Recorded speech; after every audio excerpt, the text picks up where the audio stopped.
Hey y'all, it's Fan from Sewing with Tay. Welcome to my channel. Today's topic is a 3D printer. This one is super cool and I'm gonna get into the details. This right here is a Toy Box 3D printer.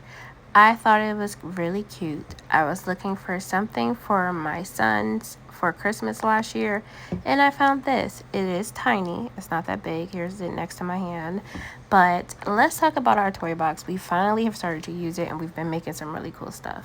This here is like a magnet rubber mat that it actually will print your 3D items on, and we learned that you have to put sanitizer on it to help items stick to it. Somebody told us that and it turned out really great for us. But it is magnet and it just sticks right into this 3D plate. Our Toy Box has a little LED screen and it always says ready to rumble, and it has 4 options: food, account, Wi-Fi, and about. Wi-Fi is actually connecting to your Wi-Fi. Account gives you a code where you can connect your Toy Box machine to the Toy Box website or app, and food is the actual thing that it uses to 3D print with. So it's like this plastic piping.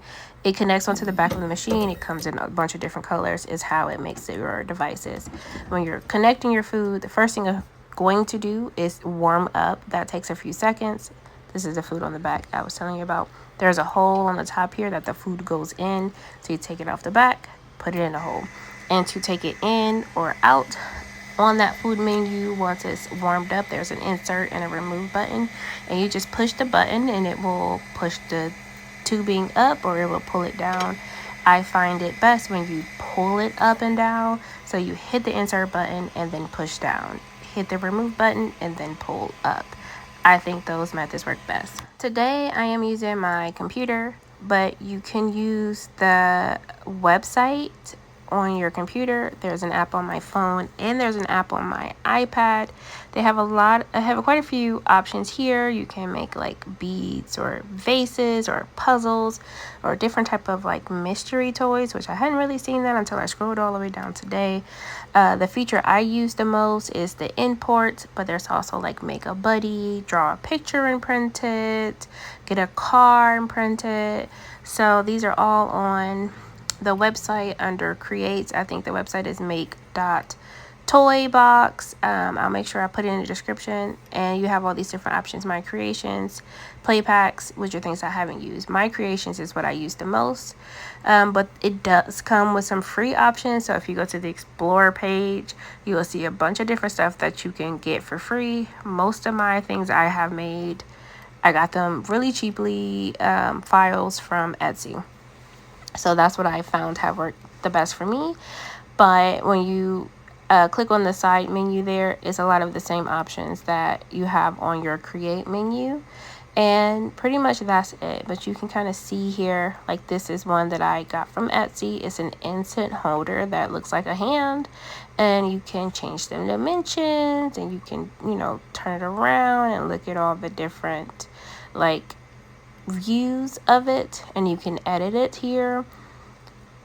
And with editing, you can see the view button, there's a scale and all the different options there, and over here you can move it. So I'm not exactly sure what the first one is because I don't use it that often, but the last one, you can add supports. The supports are very hard to understand for me, but sometimes they work and sometimes they don't.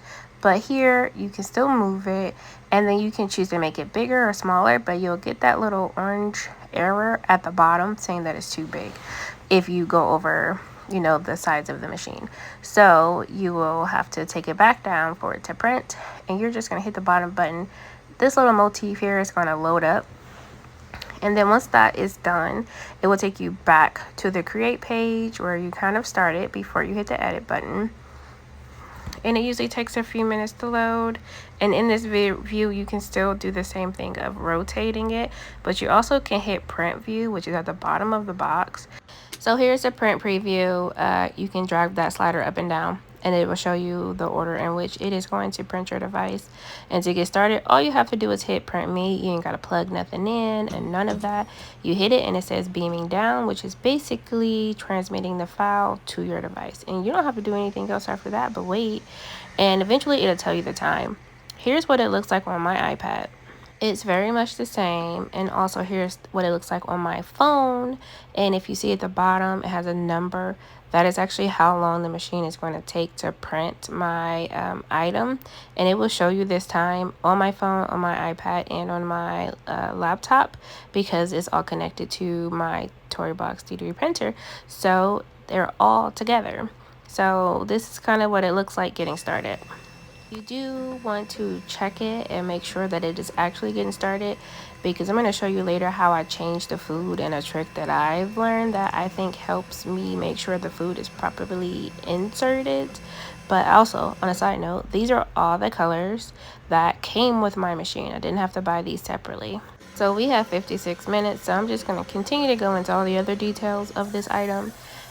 You stay there 56 minutes, it's going to start printing. You want to make sure that it is actually printing, because sometimes it will start moving and nothing will come out. I've been there. So this is the process of having my hand printed. It took about an hour and it's super cute. I don't know if it's 100% functional, but it's cute. And when you get into it, I'm going to show you how to remove it. And the trick that I found that helped me make sure I was doing it properly: hit the remove button a few times and pull the tubing out. When you're putting it in, you need to push it down, and there's kind of like a you can feel something in there where it kind of pushes through it, but you want to hit insert. And the trick that I've learned to make sure that the device is actually inserting the tubing is I hit the insert button until the plastic from the previous color starts to come out. So when I did this, you'll see eventually it starts printing out like a black, and black is what I had on there previously. So I'm trying to focus this for y'all. Also, it says this nozzle is hot, so I use these little metal tweezers that I got from my sewing machines to pull out the extra plastic. But you can see here, this is black coming out, but the actual color that I have inside the machine right now is purple. So I'm just going to keep hitting the insert button till all of that black is out of there and that it starts to come out purple. It usually takes me 5 to 6 times to get it all out. Why? I don't know, and I haven't seen specifically anyone else talking about doing it that way. But this is a little bit purple, so I think like maybe 1 or 2 more times I can push this button to make sure that it is coming out the right color. But I'm going to be making my mom a purple fox, so I wanted to go ahead and change the color and start the process of using this new color into the food. Also, please remember, don't touch that nozzle. I ain't never touched it. I pray to God I never do. But I was taking that notion very seriously, and I was using the tweezers to pull out any extra thread. But there you can see it's purple. So I'm going to create a new item. I'm going to hit import, and then I'm going to go to my file that I downloaded off of Etsy. Some of these files can be big, so if they're too big, you're going to have to just talk to the person who created it. But as you can see here, my fox is way too big. I got the error message at the bottom, so I'm hitting the scale button here to make it fit. And you can try, pushing it a little bit, and I pushed it up a little bit more, and it was like, no, son, it's too big. So here is the fox, and I'm going to follow the steps same as before. Hit the create button. This little guy is going to blast off, and this little bubble is going to fill up. You can hit your show print view, and you can scale it up and down just to see what it's going to look like. Sometimes I get a message that it needs like supports, and I'm learning that you don't always need the supports. It sometimes will work without the supports. So now when it says that to me, I've just been kind of ignoring it unless it prints out super crazy. But now that's in there, and we just have to wait. This has been a really cool project for me and my sons lately. We made Bugs Bunny, and we made a Baby Yoda pin holder. That's really cool. I made a milk crate because I saw it and I'm like, this is super cute. Do I need this? No. But was it fun to make? Yes. And we made a Pikachu. Thanks so much for tuning in to our little toy box intro video. We really had a lot of fun with this, and we appreciate you stopping by. Please like, comment, and subscribe. And if you have any ideas of things we should try to make with the toy box, please let us know. Hit the notification bell so you know when we're creating new videos.